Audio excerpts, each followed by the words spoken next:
अम्मा क्या थी हमारी निगरी अम्मा डिलीवरी के साथ परेशान कितने से मरी है वो हमारी समरीनी अम्मा रोल गत्ते ने वो नॉर्मल के साली को मेरी छोकरी ठीक है कोई मसला कोना नॉर्मल केस थींदा पिया ताज़ा गड्ढा या ब्लड गढ़वा करें ते परूथा लाते ने वो पुराना लाते ने अपने अपना बचा की देने वो भाई अपनी आप मारी ने तो सही सलामत गया पे नॉर्मल केस टीका लाते ने दर्द ठार गए गंदा अपना खून उन्हें राख गए तो ब्याह ओपरा खून लाते ने खून भी गड़ गए ते बच्चे दानी फाट गए बिगड़ाया खून लाते ने नॉर्मल केस थी नॉर्मल नाने कितना परेशान कर गए ने तो अपने हाथ न मार देते ने जंदी नर्स कहने डॉक्टर क्यों चलेंदे रहते हैं नर्स का काम था नर्स का ना हाँ तो डॉक्टर क्यों चले सारी छोकरी को तुसा 2 नंबर टीका लाते ने तुसा काम बारी से कुछ छुट्टी देवो हाँ असा बे पासे चाव काप बड़ा है मेरी खिलती गई है जी सी वो चंगी भली अपने बैग शैग तैयारी करते गए वो नॉर्मल होता केस थी खिलती खेत ओंदे थोड़े बहुत दर्द भी हानो आके दर्द आन में वन चेक करा उन्हें मानते दर्द रोकन दा टीका लाते ने भला उन्हें आखे जो दर्द टीका क्यों लगा गया आके दर्द दा टीका है दर्द रोक वैसे डी तो ऑपरेशन थी से उन्हें ऑपरेशन नहीं किया जेटा वो खून जना लग से कमजोरी है खून टाइम में कौन ही मरीज है टीका ते कुलावना है 9 बजे थी से उन्हें खून लाते रखा होया वो खून प्यार ठरिया उन्हें ना पघारे ना कैसा वो बिल्कुल खून लाते ने सादा खून जरा बच्चे दा कढ़े ने और रखा देते ने जरा फ्रिज रो कढ़े ने ना गरम कितने ना कैसा खून जमा लगे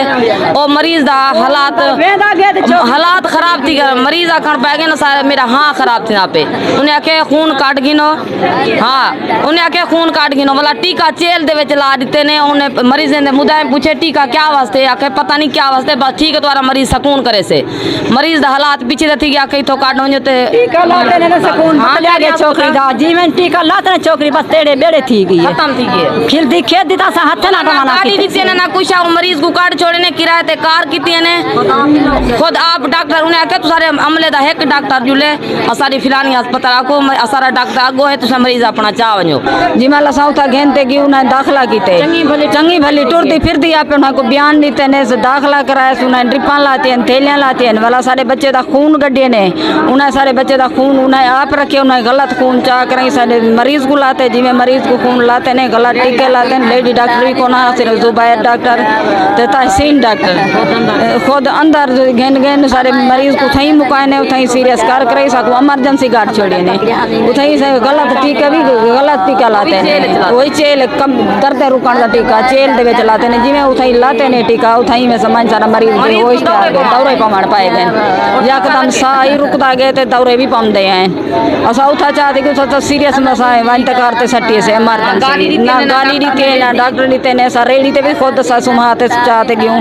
ना डॉक्टर सारे नाल थे ना कोई नर्स नाल थे थी ये असा कार भी अपने तरफों करते क्यों उथे लेबर रूम भी चाहिए सा खुद अपने नाल रह गयो ना कोई डॉक्टर नाल थे ना कोई सारे टुरते फिरते मरीज को सारे इन्हें तबाह किते हमारी लड़की तो अच्छी खासी टोरते गई है उता तहसीन अस्पताल उता गई है उता ब्लड उन्हें चेंज करते ला दीते इतो सारा मुंडा मंगाए ने उतो उन्हें ब्लड कढ़िया ने सारे मुंडे दा वो ब्लड आप पता नहीं केरी साइड ते कर दीते ने ते वो ला दीते ने गलत मरीज सारे को जिमें वो लाते ने उन्हें तबीयत खराब थी होने पै गई है तो यो जा टीका लाते ने मेरी बेटी दे सांस बंद थी होने पै गई मेरी निनाण लगती है सारे नाल जुल्म किते ने जुबैर डॉक्टर है डॉक्टर जुबैर ते डॉक्टर तहसीन सारी नंढे को जुल्म किते ने टीके लाते ने गलत खून भी गलत लाते ने ठीक ठाक साडा मरीज इथों तो चल के गया हस्पताल गया ड्रिपां लाया जो कुछ किया ब्लड लाया साढ़े मरीज नूं इन्होंने मुका के एमरजेंसी भेजता गलत टीका लाया उन्होंने गलत टीका ला के साढ़े मरीज नूं मुका के इन्होंने फिर भेजता तहसीन हस्पताल वालियां ने डॉक्टर तहसीन नूं डॉक्टर जुबैर नूं तबाह कर दवो तुसीं हैं साडी ठीक ठाक अपने पैरां ते चल के ते उत्थे हस्पताल गई सी इन्होंने साढ़े बड़ा बड़ा जुल्म किया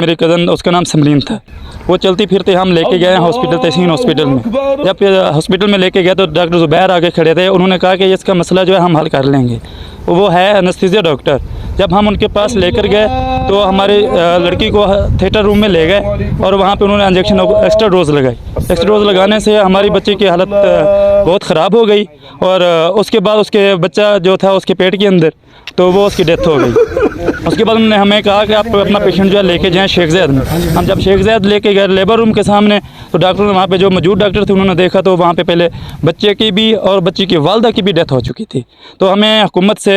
मुतालबा है कि हमें इसका इंसाफ दिया जाए और हॉस्पिटल को सील किया जाए।